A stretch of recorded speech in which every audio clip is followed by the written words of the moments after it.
I'm going to tell you guys where the wood is, show you kind of what kind of wood we have, loading it up, and then we'll go upstairs and we'll build a fire.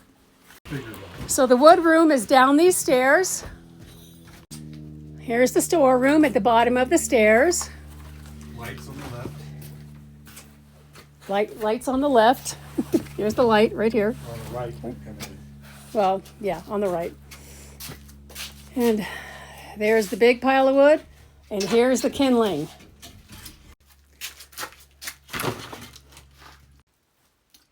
And there's usually a step stool we put here. It's upstairs right now, but there'll be a step stool if you need to get to some of the higher pieces of wood. And there's some gloves down here for carrying the wood.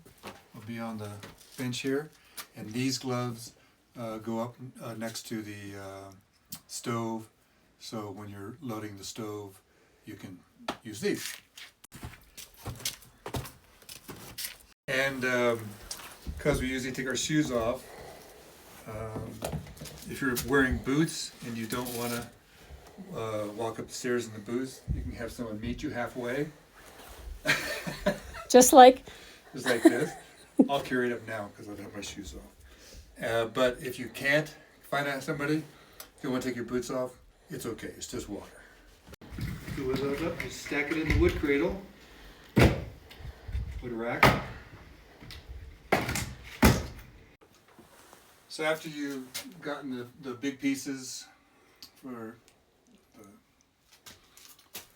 the fire, then this is the kindling pile, and you want to get the smallest, thinnest ones you can for the kindling to start the fire, and then the larger of these, like this, you add next. And I'll show you upstairs when I'm building the fire as to what I'm talking about. This is the kindling for the smaller pieces to begin the fire, let the fire go. So the thinnest, smallest diameter go there. So when you're going to start a fire, you open this door only. Do not, unless there's an emergency or something, do not open the front doors because the ash will fall out and make a mess. Load it from the side, and when there's ashes, the ashes build up. So when the ashes build up, they go in the ash bucket.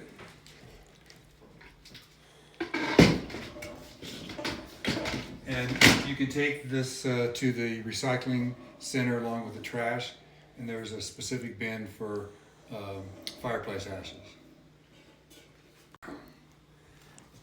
So the shovel.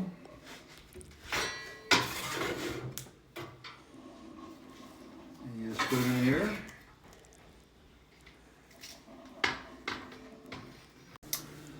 So in the pantry, there's a little label here. It says burnable fire starter.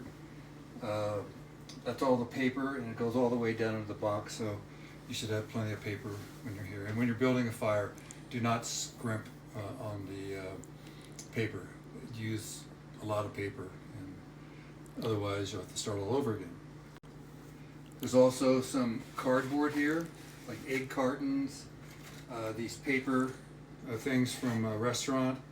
So these are good to lay down for the base, and then put paper on top of it. And we'll do that next.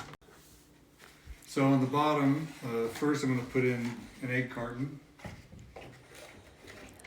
and one of these half of a paper thing from a restaurant. And if you don't have any of that, don't worry about it. You can just use paper. It's just this, getting enough airflow is the key to getting a fire going.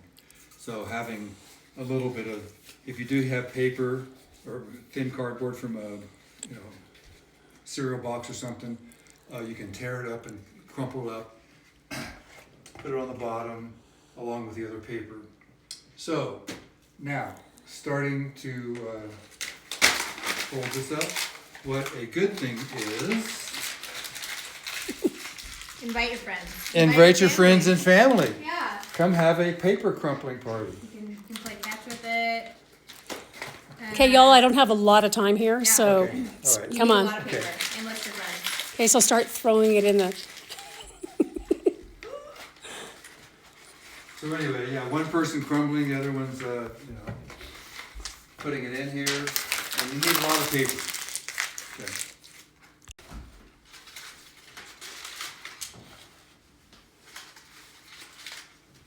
Paper, Here's the paper, about 3/4 full.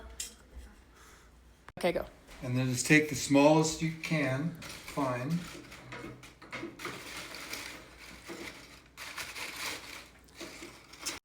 Kind of Layer them back and forth, crisscross them. Crisscross them. And just keep doing this.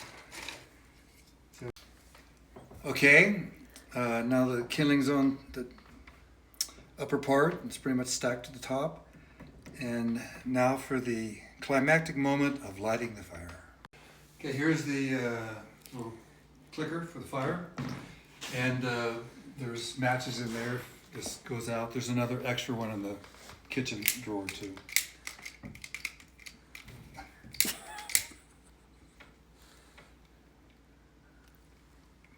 After the fire is started, then close the door just enough, but not all the way.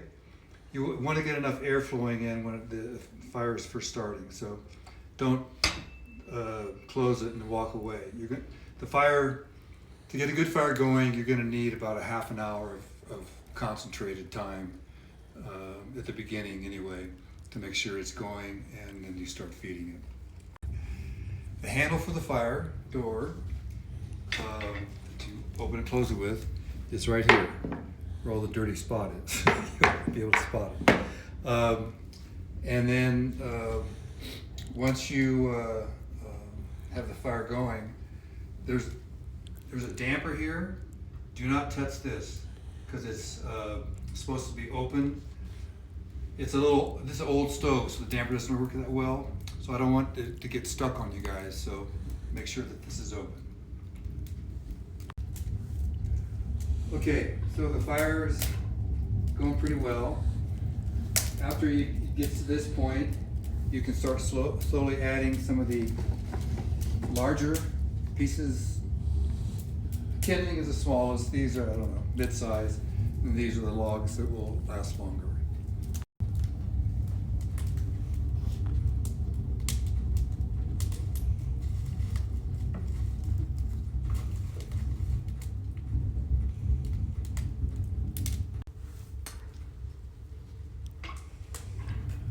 Okay, so the fire's going pretty good now, so you can start adding the logs. And again, start with the smallest logs and work your way up. Don't forget about the gloves. And these gloves are right, you don't need, well, you can use two, but I use the one that I'm loading with. And that's how you build a fire in Lysterland. If you have any questions, WhatsApp the family. Good luck, happy holidays, and we'll see you later.